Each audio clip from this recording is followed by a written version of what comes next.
Bonjour, bienvenue sur Objectif Math. Dans ce paragraphe 2 du cours d'intégration, on définit les intégrales des fonctions continues sur un segment. Voici comment on peut approcher une fonction continue à l'aide de fonctions en escalier.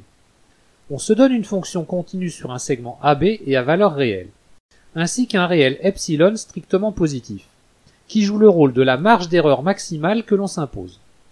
Alors il existe deux fonctions en escalier, phi et psi, vérifiant phi est inférieur ou égal à f, elle-même inférieure ou égale à psi, et psi moins phi est inférieur ou égal à epsilon. La démonstration repose sur le fait qu'une fonction continue sur un segment est uniformément continue. Ceci nous mènerait un peu loin. Je me contente donc d'une interprétation graphique. On part d'une fonction continue petit f définie sur le segment AB. Elle est représentée en rouge. On se donne également un réel epsilon strictement positif. Et on va décaler la courbe de f de epsilon sur 2 vers le haut et vers le bas. Autrement dit, on représente aussi les fonctions f plus epsilon sur 2 en violet et f moins epsilon sur 2 en bleu. En partant de l'abscisse petit a, on essaie alors de tracer une fonction constante entre les courbes de f et de f plus epsilon sur 2. Quand ça coince, on recommence avec une autre constante, jusqu'à ce qu'on atteigne la deuxième borne de l'intervalle. La fonction ainsi construite est la fonction en escalier psi qui est bien supérieure ou égale à f. On refait alors la même chose avec les courbes de f et de f moins epsilon sur 2, ce qui nous donne une fonction en escalier phi.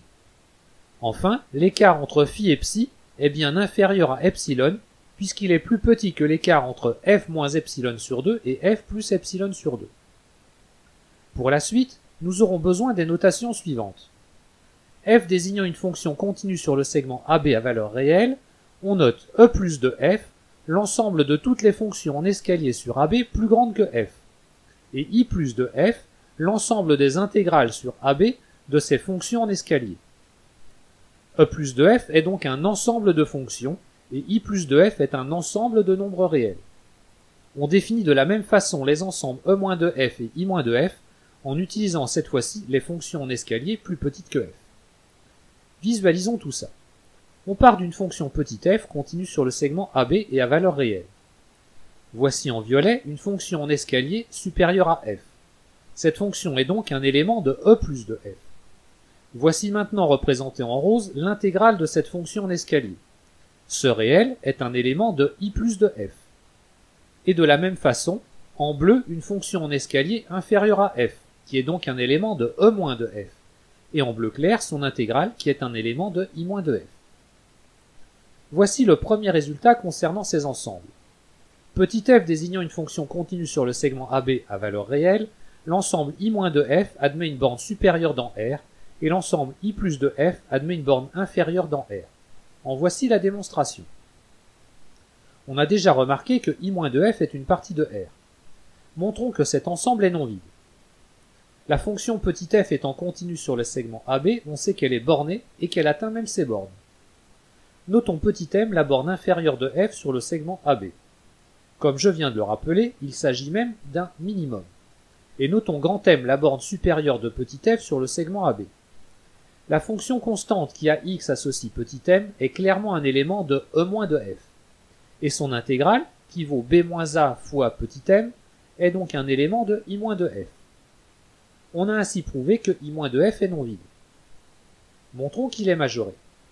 Notons phi une fonction quelconque de l'ensemble E moins de f. On a donc pour tout x dans AB, phi de x inférieur ou égal à f de x, lui-même inférieur ou égal à grand M. Donc pour tout x dans AB, phi de x est inférieur ou égal à grand M.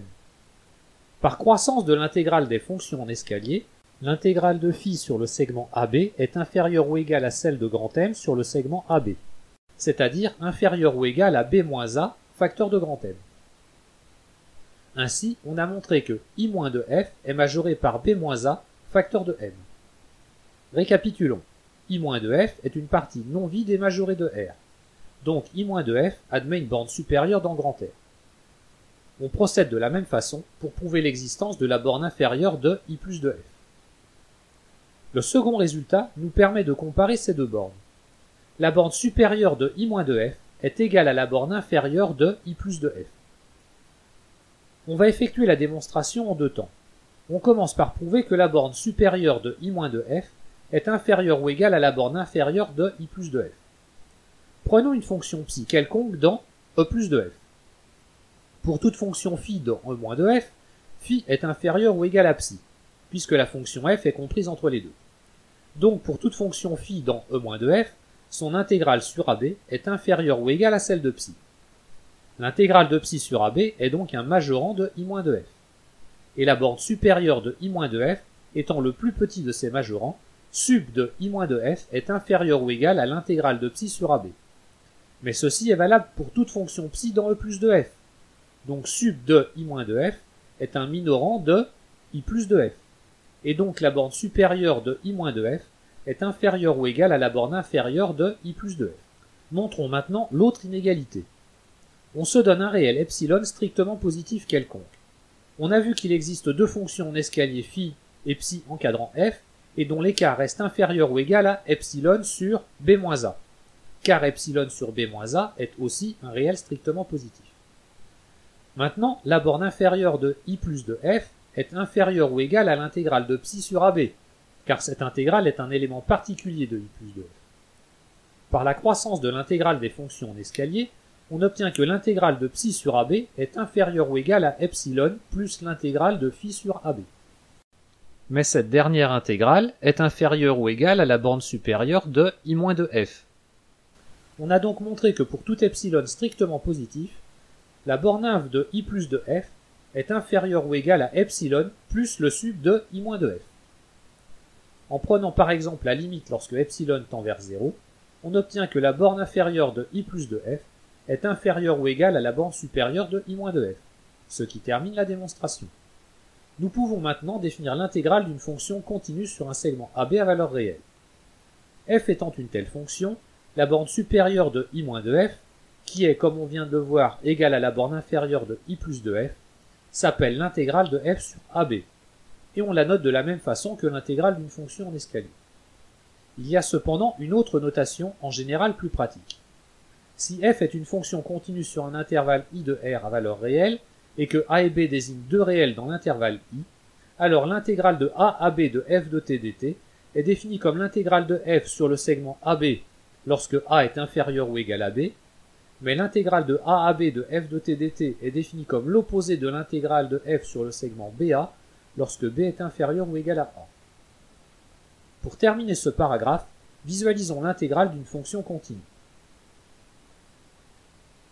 Ce paragraphe est terminé, vous pouvez continuer avec l'étude du paragraphe 3 qui porte sur les propriétés de ces intégrales.